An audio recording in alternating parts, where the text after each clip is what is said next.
Good afternoon मेरो सबै फेसबुकको साथीहरूलाई। आज किचन साह्रै सामानहरू लिएर आएँ। अलिअलि बेसी चाहिँ नल्याएको नि सामान, सबै कालले हुन्छ होला नि त। फेरि चुलाको धुवाले धुनु साह्रो पर्छ होला नि त।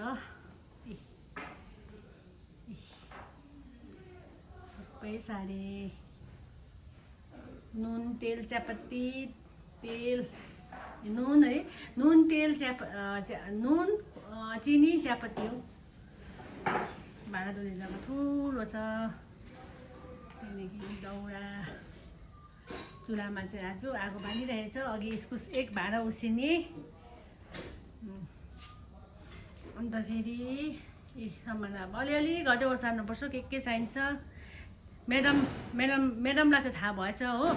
अब हामी बस्नुपर्छ भनेर मजाले बसिरहेको छु। सुतिरहेको छ क्विनी म्याडम। उहाँको नाम चाहिँ क्विनी म्याडम हो।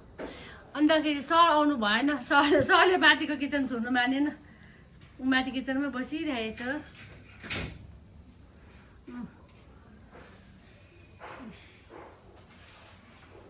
मेरो चुलाको किचन, मेरो उतापट्टि ग्यासको किचन, यतापट्टि चुलाको किचन।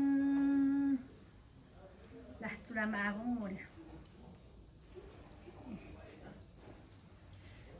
दाउरा छ पुरा, दाउरा त पुरा छ। 2 वर्ष जति दाउरा छ, पुरा काफी पुग्छ। अन्तखेरि चाहिँ नि इस्कुस उसिनेर यहाँ राखिरहेको छ। अब एकछिन खाजा खानुपर्छ। सिद्राको अचार, इस्कुस उसिनेको सानो खाले इस्कुस, सानो मसिनो खालेको इस्कुस हो। अन्तखेरि यहाँ फोटो टालिहालेछ आगेले उसको पहिलाको फोटो। यो चाहिँ मेरो बिहाको फोटो हो। हेर्नुहोस् है, आज भन्दाखेरि 1997 मा चाहिँ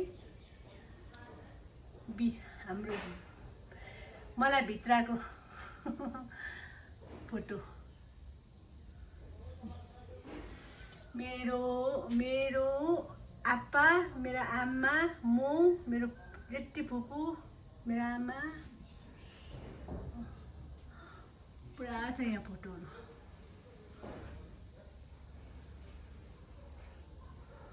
अन्तखेरि एकदम सयपत्री गदावरी चाहिँ फुलिरहेछ आँगनमा। ठुलो आँगन भएको छ कि। दसैँ दिवाली लागिरहेको छ। अङ्कल चाहिँ बिजी छ पुरा। कुनै के छ खोजी हिँड्दैछ। कुनै के खोजेको आगे? के खोजेको? सुन सुन खोजेको नि।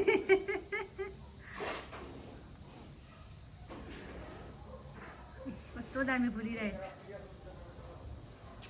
फुल फुल्यो पहेली साइले। माथि चाहिँ तर्साउने काम फटाफट चल्दैछ। भैयाहरू पुरा बिजी। भैया भाइ पुरा बिजी। क्यान्डिड